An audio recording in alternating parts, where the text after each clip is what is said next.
একদিন আমাদের প্রিয় নবী একটা জায়গায় বসে আছে, বিমর্ষ অবস্থা। তখন ইসলামের খুব নাজুক অবস্থা ছিল, ইসলামের প্রতি খুবই অত্যাচার ছিল।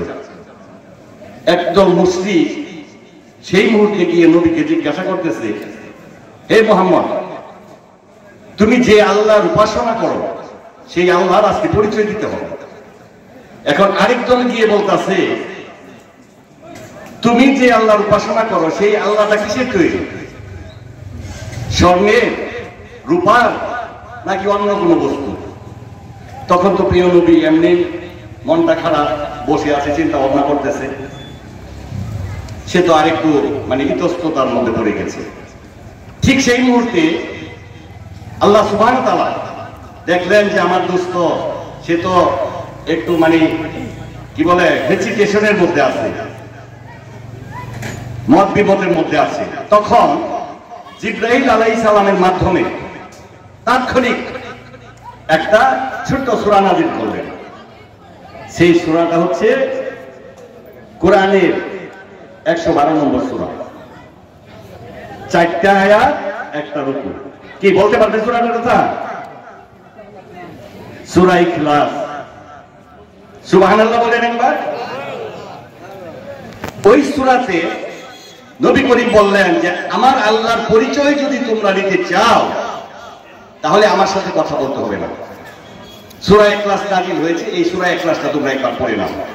সেই সূরাতে আল্লাহ অল্প কথার মধ্যে সবকিছু বায়োডাটা দেওয়া আছে, যে আল্লাহ অদ্বিতীয়, আল্লাহ মহান, আল্লাহ কারো মুখাপেক্ষী নয়, আল্লাহ কাউকে জন্ম দেয়নি, আল্লাহকে কেউ জন্ম দেয়নি, তার মতো শক্তিধর মহাব্রহ্মাণ্ডে আর কেউ নেই। পরিচয় হয়ে গেল। এই সূরাটা অনেক ফজিলত আছে।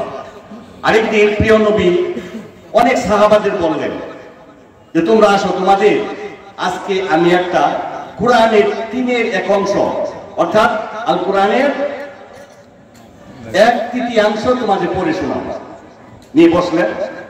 বসার পরে প্রিয় নবী সূরাটা পড়লেন, কি সূরা ইখলাস একবার পড়লেন। অনেকে মুখের দিকে তাকিয়ে আছে, হুজুর তো বললো কোরআনের 3/1 অংশ আমাদের শোনাবে আজকে, সূরা ইখলাস বলে তো চুপ করে আছে। তখন বলল যে এই সূরা ইখলাস একবার পড়লে কোরআনের 3/1 অংশ খতম হয়ে যায়, বলে সুবহানাল্লাহ। আর সেই সূরাটা যদি 3 বার পড়া হয় তাহলে কি হয়? কি কথা বলেন, কি হয়? পুরা কোরআনটা খতম হয়ে যায়, বলে সুবহানাল্লাহ। তাহলে আরো ফজিলত আছে, বলতে গেলে অনেক সময় লাগবে। আরেকটা ছোট্ট ফজিলত বলি, এই সূরা ইখলাস যদি কেউ পড়তে পড়তে মৃত্যুবরণ করে, জিবরাইল আলাইহিস সালাম তার মরার খাটকিটা কাঁধে করে নিয়ে যাবে। আবার এই সূরা পড়তে পড়তে যদি কেউ কোনো ব্যক্তি মৃত্যুবরণ করে, 70,000 ফেরেশতা তার জানাজার শরীক হবে, বলি সুবহানাল্লাহ। এই সূরাটার ফজিলত আছে না?